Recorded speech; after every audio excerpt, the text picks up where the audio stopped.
Hello, Darren. Hi, Darren.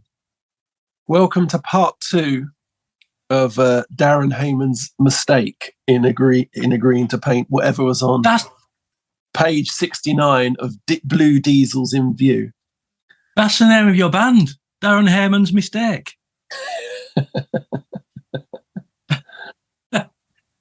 Great name. We're announcing a gig on this Thursday. We're announcing a gig. We're going to me and my new band. Yeah. We've decided to do sort of like a work in progress show. I saw you tweeting about that, or you did it. It was either tweeting or it was on Facebook. Yeah. I was on Facebook, yeah, because on Facebook right. I was trying to find somebody else who might be in the same position, so you could have both acts. Yeah. Doing new songs. But the problem was You know what the problem was, don't you? You know what the problem always is. No. Too many dicks on the dance floor. Yeah, right. I thought that was one of the possibilities. Yeah. I once used to play in a soul covers band, and I always wanted to book our local pub, but have them let us rehearse there every week. But we would be in a public room, so people could watch us rehearsing. Yeah. I always thought that would be good, but maybe I think it'd be great, and I think it's kind of a little dream that we all have, and it's the dream of the residency, isn't it? Exactly. The bar band that just learns. It's the sort of it's the myth of the Beatles in Hamburg, isn't it? You get your chops together. Yeah. And I think it's also sort of the appeal of the Let It Be, Get Back movie and stuff, that you just do it and you just keep playing and you just hone it and then it happens. And that's kind of what I've been trying to do with this album. I mean, to be honest, I'm sort of curious about, I haven't started to look into it yet, but I'm sort of curious whether the venue have any way to record off the desk multi-channel, because I thought what might be fun is if we did a real ripping version of one of the songs. So the eventual album, has one live song. Yeah. Then again, there's enough to think about, isn't there, when you're playing live, That's true. Just another load of fucking hassle, isn't it? As always, Darren's going into it with the right attitude here. No, I'm with you, you know that. I suppose the danger of doing that so early on in the development of the band is that if you record it, listen to it, and it's really not what you were expecting. Like, it's not, you don't like it. Well, I mean, I suppose we have to sort of look at how early is it in the development of the band. We have actually now been this I say a new band. We have actually been playing together for a year.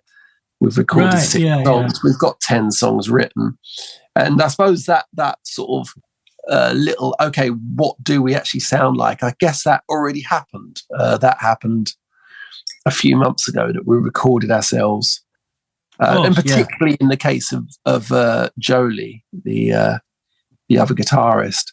She's great, but she does sort of slightly hide in rehearsals, and she likes to sort of be hunched over her amp, learning, working her parts out without being really scrutinized. No, it's okay. I respect that. But once we're recorded, we can just turn her up and go, oh, wow, that's what you're doing, Yeah. And it is really interesting what she's doing.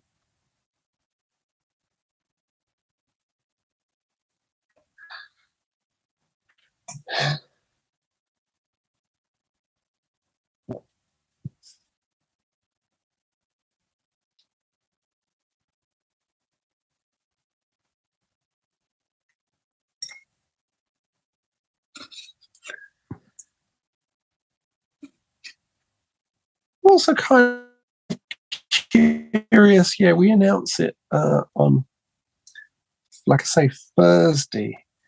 And so much of my touring and playing over the last year has been about the back catalogue. It's been about my old band.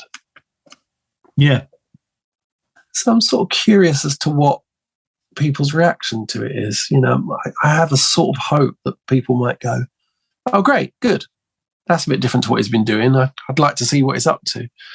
Or whether it's more like, oh, shit, no, I like it when he does the songs I like. Well, you've only just put an album out of new material anyway, haven't you? Very recently. I have. You've not done any of that live, have you? I'm not sure if I can, actually. It's very electronic and stuff. Yeah. And I suppose that's the thing, really. I mean, that sort of exists separate to both these situations, really. That's like just another thing, really.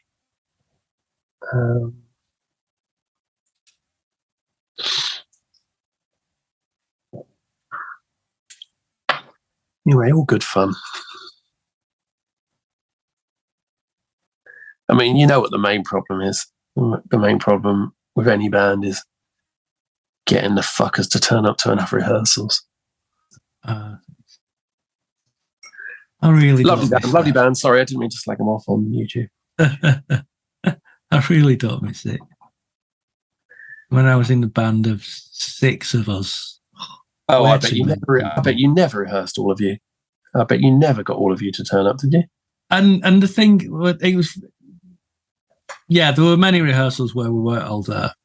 And the thing is that they were all my songs. You know, we were in a similar situation to you. That not in this current band, but I wrote everything. Yeah, and it was it meant more to me. You know what I mean? At least I think it did. Yeah. And it's a similar. You know, you were talking in the previous video, in part 1 of this, about the TV lady. You couldn't understand that why you wouldn't want to be on telly. Yeah. And because she thinks it's great, television, love television, why wouldn't anybody not want to be in it? Yeah. And I think I was the same with the band. It's like I couldn't understand why anyone would want to miss a rehearsal because we were playing these great songs that I'd written. You know, I thought they were great. I agree. Yeah, I agree. I tell this story quite often. And once again, I am not going to name the band. There are some people I know. But it's the same place where the previous story took place. This story took place at the old Duke of York in Hanbury Street. And it was a great place. It was a sort of kind of community of little sort of musicians that grew out of that shop and the studio underneath. Really good times. Yeah. And I was in the shop working. And these 2 guys went down to record and do some stuff. I mean, it's a very cheap studio, but also there was all sorts of favours going on for some of us who knew the people. Really accessible where you record. And it was about sort of 2 PM. And they came up. And I said, oh, you finished, lads? And they said, and one of them said, yeah, you know, just wasn't feeling it. You know, when the vibe's not there, you just can't do it, can you? It's just best to go home. And I thought, no, I've never once thought that ever in my life. Like, no, you've got a recording studio down there and I presume you're not paying for it. And no, you know, once I mean, I'm not saying that everything I do is good and I'm not saying everything has the vibe, but I'm saying, like, if you said to me, tomorrow, I'm down in London, I'm in the studio, we've got to, you know, record, I don't know, 54 different versions of the Bugs Bunny theme tune, I'd still say, yeah, fuck, I'm there. Do you want me on drums? What do you want me to do? It's recording. It's the best thing in the world. And I'm never not in the mood for it. I'm never not in the mood for sex, and I'm never not in the mood for recording. Not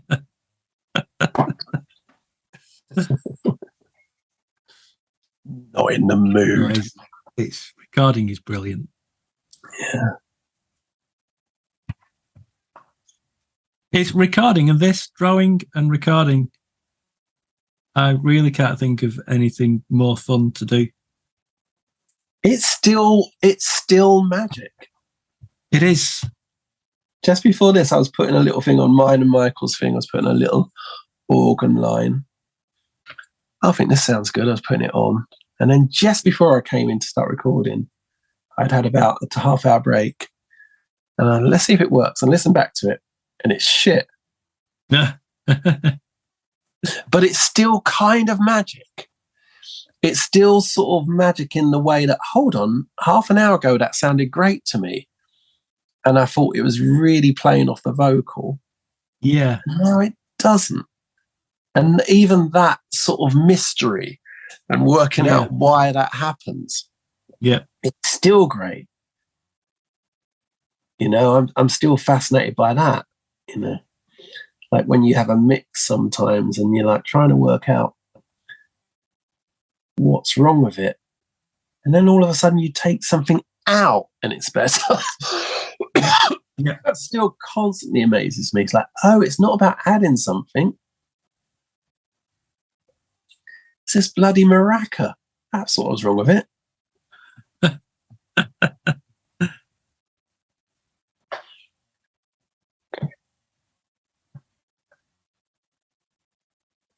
Well, that's like when we went to when I was at college doing music, and the one of my favorite people from college just recorded a whole album in the studio, and it blew my mind first because, you know, I think I've said before, I didn't realize only people on record labels recorded albums, and he was like, we've got a studio, we can record, it's great. Yeah. And he would drag people in. Darren, just come in and press record when I tell you, and play bass on this. And he just kind of corralled all these people together in a really he wasn't very pushy. It sounded like I was saying was bossing us around. He wasn't. Just there's a lovely his guy. Head out. Are you busy? Come in and do this. There's a lovely guy who is a little bit famous. His name's Billy Reeves. Yeah. Do you know him? I know Billy Reeves. Yeah. He was the songwriter in the band The Audience, which obviously shot Sophie Ellis Bextor to fame. And he was I met him because I borrowed a guitar off someone who was playing bass for him, and I had to take the guitar back and said, look, come into this studio. This is about four years ago. Oh, okay. I went to reception. It was quite a nice studio. Down there, Studio One, went, oh, sorry, everyone. Sorry to interrupt your session. You know, I've just given this guitar back to her. Billy Reeves was really funny. He was going, it's Darren Hayman, everybody. And like half the people in it didn't even fucking know I was. It was like, you're not going till you're on this album. I was like, no, really, I was just dropping the guitar off. It's like, no, what can you play? We've got pianos, we've got guitars. What are you doing? I was like, I don't know. I mean, can I do a bit of backing vocals? Sure you can. Get him behind the mic. It was really fun. I mean, I sort of was pretending I wasn't finding it fun. I was going, oh, all right, okay, as long as you're sure. But in a way, I was secretly thinking, yeah, this is the way to do it. The pizza guy's here. What can you play?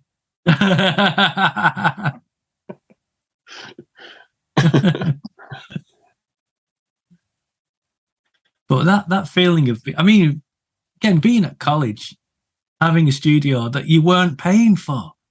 Yeah. It was for everything. There's a kit set up and there's amps and you could literally stay in there as long as no one else has got it booked. You could be in there all day long and like go home at 9 o'clock when all the night classes had finished and the caretakers were wanting to shut the building. The filmmaker who is the bee's knees at the moment, and you might have seen I interviewed him. Mark Jenkin. Yeah, he's made this film Ennis Men. Everyone is creaming their pants over, rightly so. Yeah. I didn't want to sound bitter, but he was talking about this, and he still teaches and trying to drum into students, how much they've got at their disposal. Once this is over, you're going to be begging people for this again. Yeah. Begging for studio time and cameras and deadlines and briefs. Yeah. And you've got it all here now. Yeah. You've got to soak it all up and take all of it. Well, when I left college, I ended up not very long afterwards to taking a loan out so I could buy a digital recorder, because I could not have done without that ability to record music once I'd had a taste of it. Yeah. Similarly, yeah. I mean, it wasn't even me trying to get something from college. It was just something that I knew I needed to have. I had a guitar, and then as soon as I realised there were these things called, cassette Porter Studios, I was like, okay, I clearly need one of them. Yeah.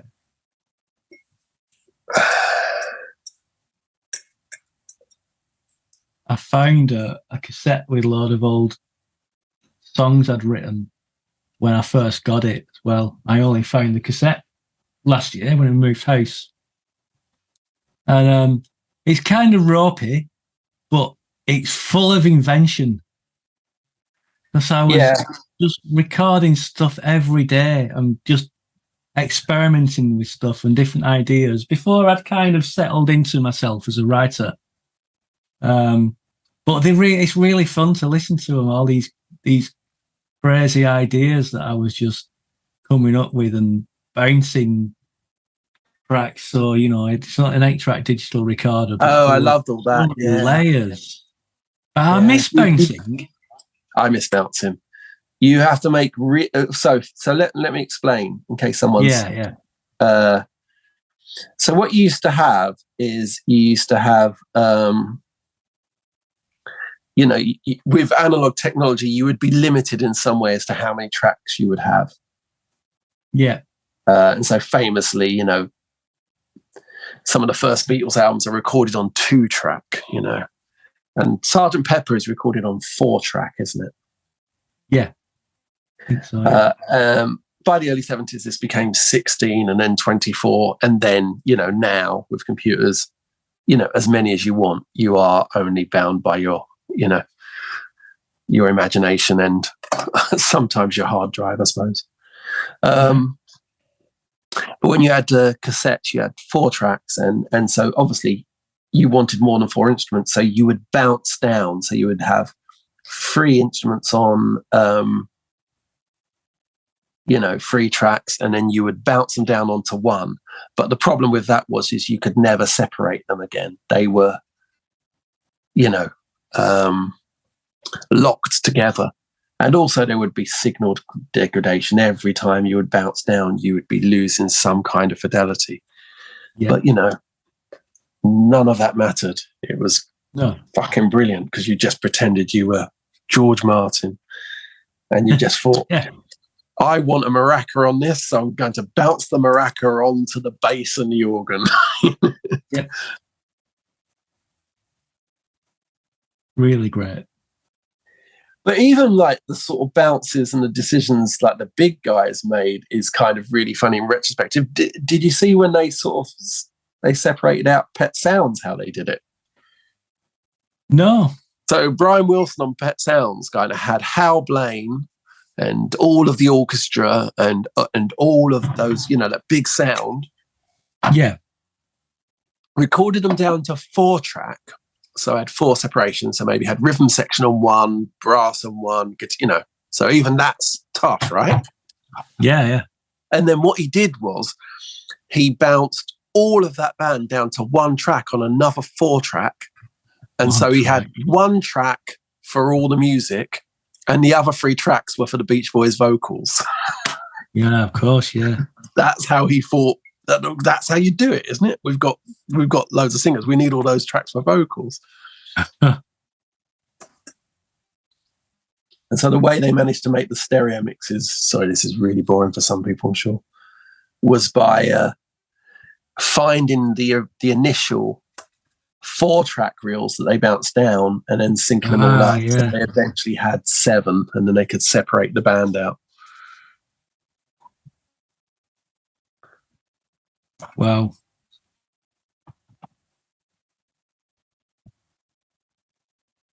They look like trains now, Darren.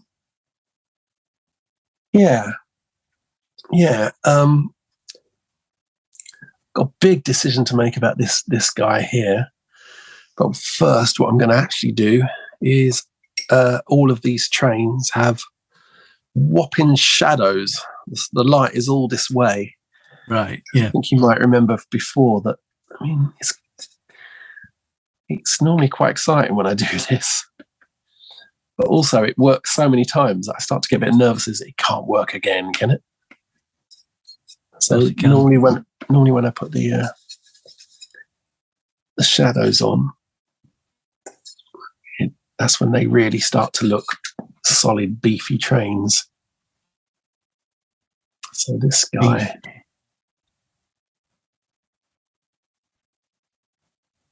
train comes over. That shadow comes from there. Can't explain it. This discovery I made a little while ago that Prussian blue makes brilliant shadows, and it just does. Does indeed. It's good. But I think it's my favourite paint colour. Yeah, I love it.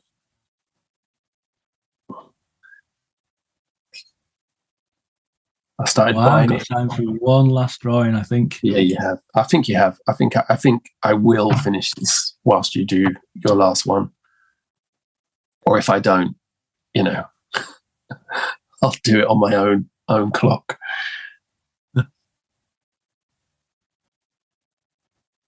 This is going to be a bit of a challenge because there are 4 people on it.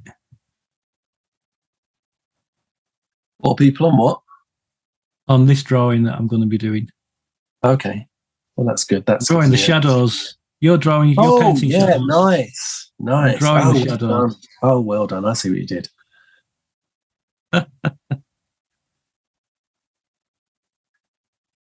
Bruce Welch at the moment.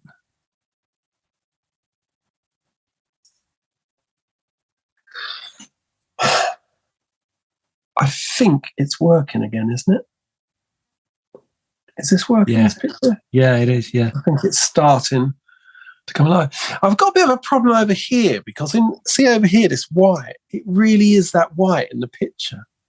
Right, yeah. It really is sort of just some white concrete or something. I feel like I can't quite trust it. Sometimes when you do it right, it still looks wrong, right? Yeah. I think I'm just going to do the slightest washes. Just so that there's something there. What else? What else is missing from here?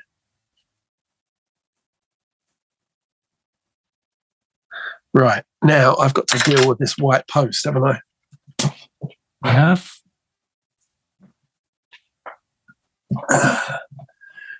This job's too big for mere gel pen alone. What am I bringing out, Darren? Acrylics. Acrylic. When you need to go to war with watercolor with white and you want to take no prisoners, you need a big tub of acrylic. See, because this really should come down here. See.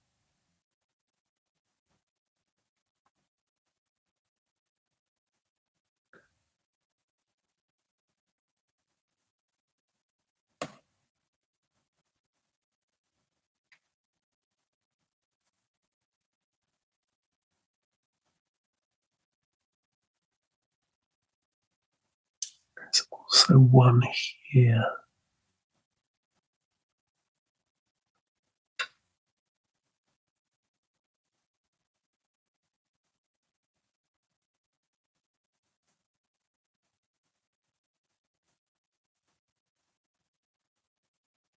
We're both concentrating. It's okay. I think I used to worry more about that with Brentwood Tuxedo and Drawing Club, but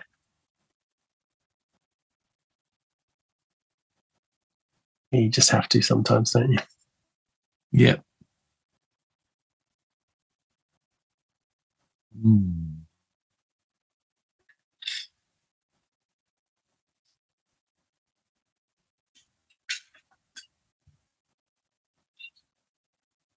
Brian Bennett, such a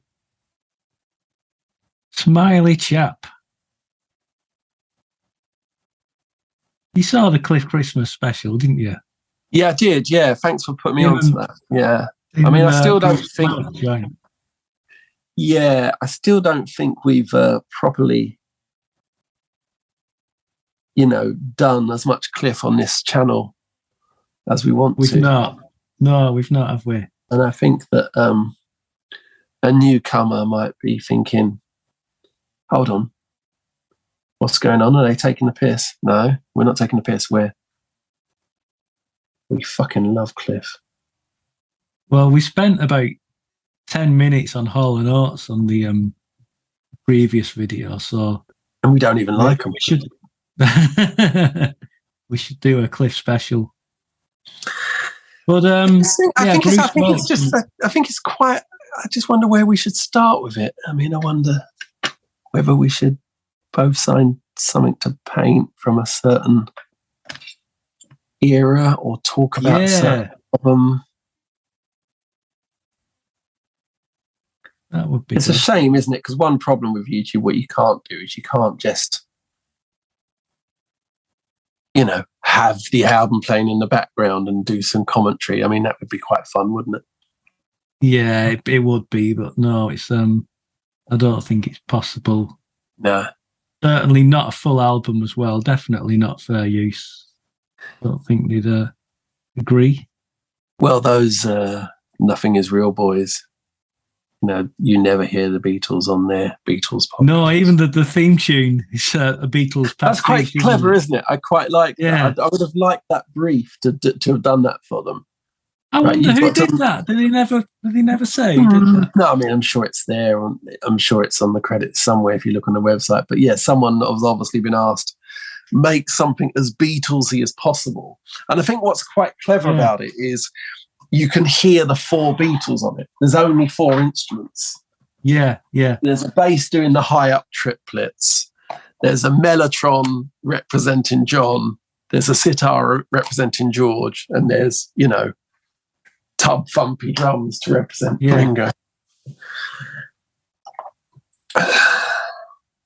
This drawing's gone wrong. Oh, I'm sorry. This isn't. This cannot be rescued. Are you going to stop and start again? Well, I'm going to paint Bruce's hair. I don't know what I'm going to do, actually. Not sure. I reckon I've still got a little while to go, if you don't mind hanging out with me. I'm definitely getting there now. All right.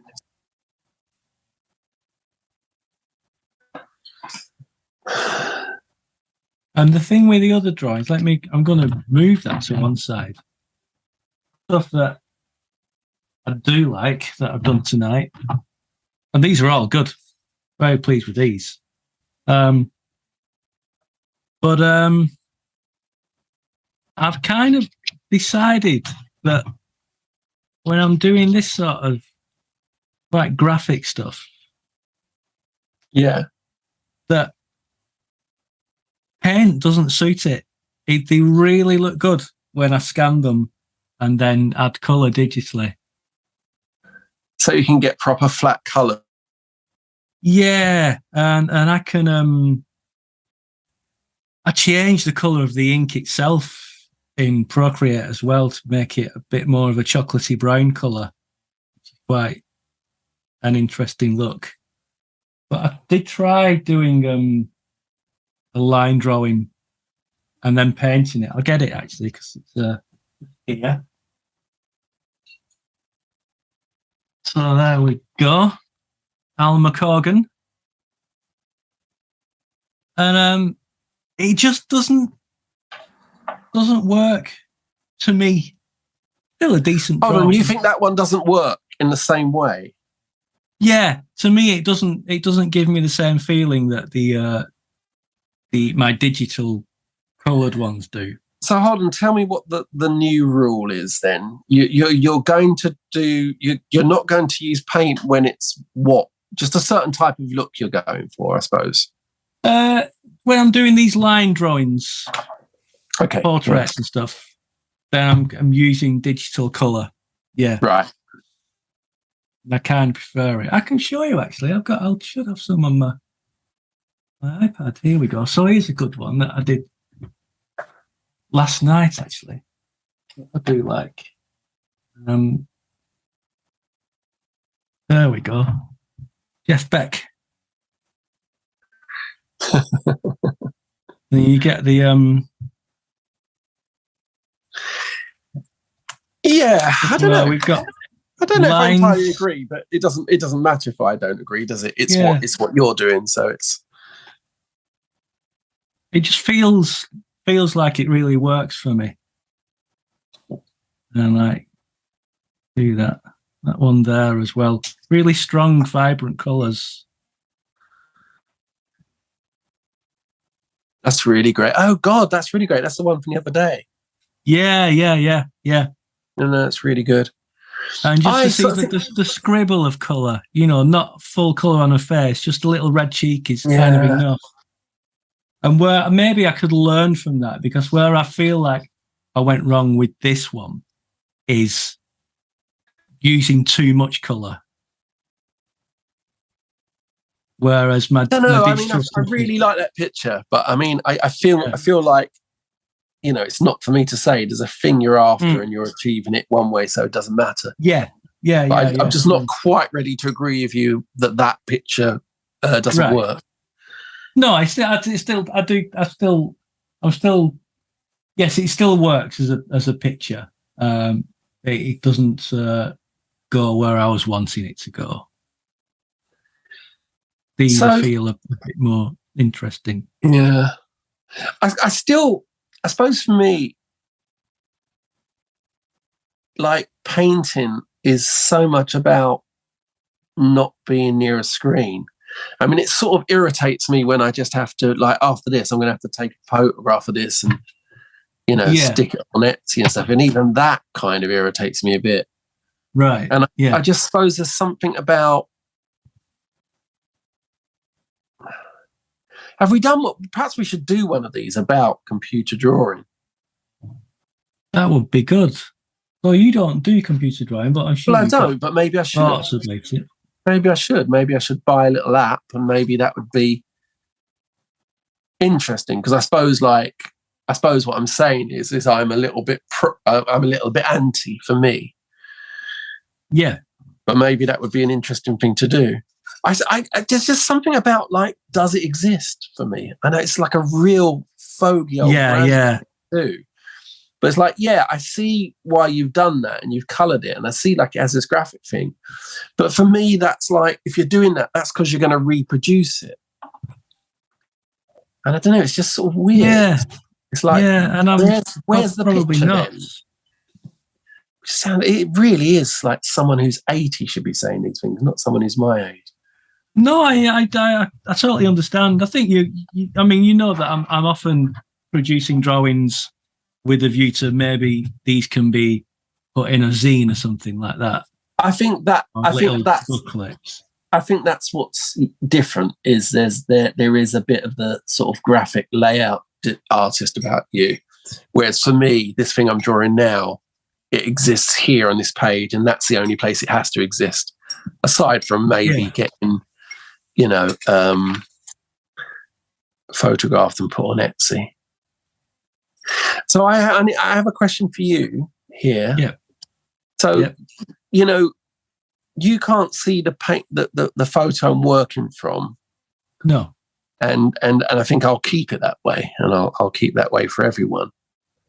I think, that way you lose a bit of the magic.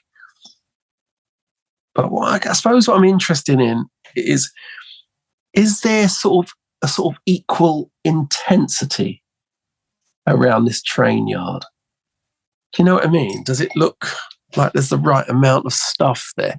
We were talking about that detritus and the pattern making of rubbish. Does it look like there's enough in the picture?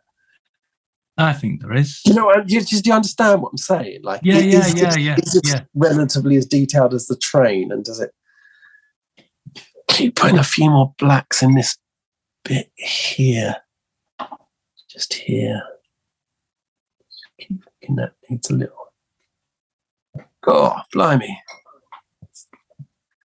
There we go. I might stick an extra $5 on the price of this one, Darren. I think I might have earned that extra $5. I think it's good. I tell you what, that the pylon thing with the steps is I know. Yeah. Really I kind of do regret trying to leave that space. I wish I'd had the confidence to just paint the whole train in and paint it over. Yeah. But then again, I think, it's fine. Who cares how it happened? It's good. It works. Really good. I like can you see the faint little shadow? Yes, I can. Yeah. I think actually the ladder needs a tiny little bit as well, doesn't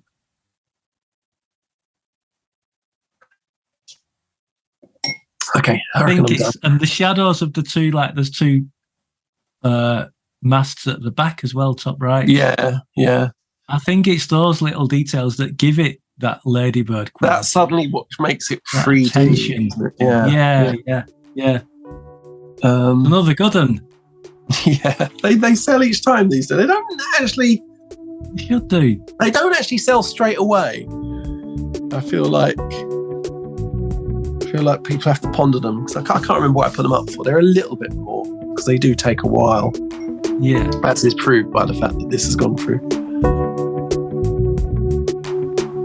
Brentwood tuxedos, right? I'm going to spoil it now. I know I am. I'm leaving it alone. Leave it. Very good. Bye, Darren. Bye, Darren.